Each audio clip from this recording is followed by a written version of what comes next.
வணக்கம். சின்ன குரூப் சேனலுக்கு உங்கள் அனைவரையும் அன்புடன் வரவேற்கின்றேன். இன்றைய ஆன்மீக தகவல் ஸ்ரீ அன்னை ஸ்ரீ பகவான் அரவிந்தர் பற்றிய தகவலை தான் நாம் பார்க்க போகின்றோம். ஸ்ரீ அன்னையின் அன்பர்கள் அனைவருடைய பிரார்த்தனையும் ஸ்ரீ அன்னை ஸ்ரீ பகவான் அரவிந்தர் திருப்பாதங்களை சமர்ப்பணம் பண்ணுறேன். இன்றைய பதிவில் உண்மை சம்பவங்கள் தான் பதிவிட விரும்புகின்றேன். மண்ணுலகில் யாருக்கும் சக்தி இல்லை என்பதை உணர்ந்த இறைவன் தானே மண்ணுலகில் அவதரித்து இந்த பவித்திரமான யோகத்தை மேற்கொண்டு பரிபூரண சாதனத்தை அனைவருக்கும் தரக்கூடிய சத்திய ஜீவியத்தை மண்ணுலகில் நிலைபெற செய்ய வேண்டும் என்ற முடிவை மேற்கொண்டார். இந்த பூரணமான யோகத்தை செய்ய ஸ்ரீ அரவிந்தராகவும் இந்த யோகம் பயிலும் நேரம் அதற்கு வரும் இடையூறுகளை தடுத்து காத்து யோகத்தை சிந்திக்க செய்ய யோக சக்தியாக ஸ்ரீ அன்னையாகவும் தானே அவதரிப்பதாக முடிவு செய்தார்.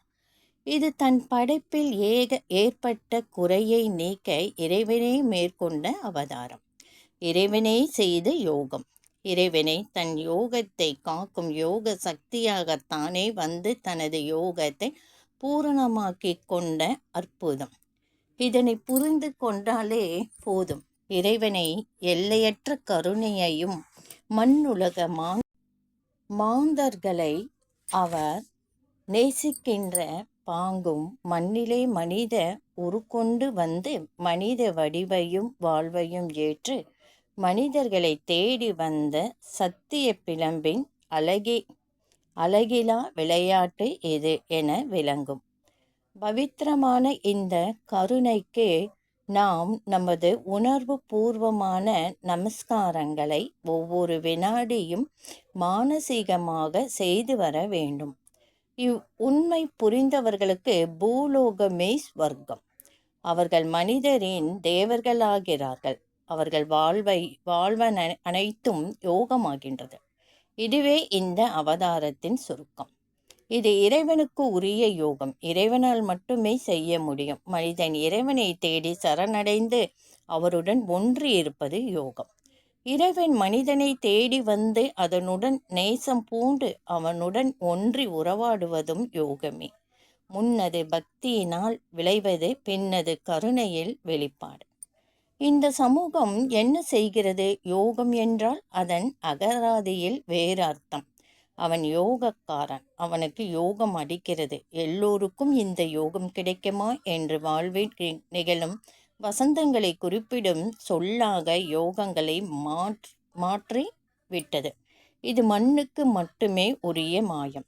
வாழ்வெல்லாம் யோகம் என்ற உயர் கோட்பாடு மனிதர்களுக்கு புரியாதது, எட்ட முடியாதது என்பதனால் யோகம் கருத்துக்கள் சிலவற்றையாவது மேற்கொண்டு இறைவனை பரிபூரணமாக சரணடைந்து வரும் மார்க்கத்தை வாழ்வில் யோகம் என்று உயர் திரு கர்மயோகி அவர்கள் கூறி வருகிறார்.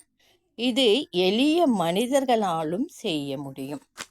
இந்த கருத்தை ஏற்றுக்கொண்டு இந்த பாதை வழியே இறைவனை நோக்கி தனது வாழ்வு பயணத்தை மாற்றி தொடர்கின்ற பக்தர்கள் வாழ்வில் சில யோக வெளிப்பாடுகள் காணப்பட்டன. இதனை அவர்கள் எழுதுகின்றனர். சர்வசாதாரணமான மனிதர்கள் வாழ்வில் கூட இந்த அற்புதம் நடந்துள்ளது. உணர்ச்சி வடிவமான இந்த வெளிப்பாடுகள் சிலவற்றை பார்ப்போமாக.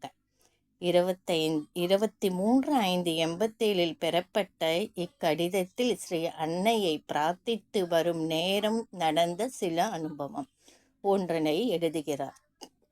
சாதாரணமான வாழ்க்கையில் உள்ளவர்களுக்கு எதிர்பாராமல் கிடைக்கும் பாக்கியங்கள் இவை. நெறியுடனும் கட்டுப்பாடுடனும் யோக முறைகளை பின்பற்றி யோக வாழ்வை மேற்கொள்பவருக்கு மட்டுமே ஏற்படக்கூடிய அனுபவங்களில் இதுவும் ஒன்று. சாதாரணமான குடும்ப வாழ்வில் யோக முறைகளை அறியாது. ஆனால் பக்தியுடன் வழிபடுபவர்களுக்கு ஸ்ரீ அன்னை விதிகளை மீறி தரும் ஆனந்த அனுபவம் இது. ஸ்ரீ அன்னை விதிகளை கண்டிப்பாக பின்பற்ற வேண்டும் என்று கூறும் நெறியாளர். ஆனால் சிலர் விஷயங்களில் இந்த விதிகளை மீறி அவர் செயல்படுவது உண்டு. இது இறைவனின் செயல், பக்திக்கு அளிக்கும் பரிசு.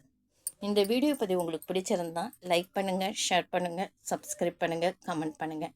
அடுத்த ஒரு வீடியோ பதிவை இதைவிட சிறந்த பதிவை பார்க்கலாம். நன்றி.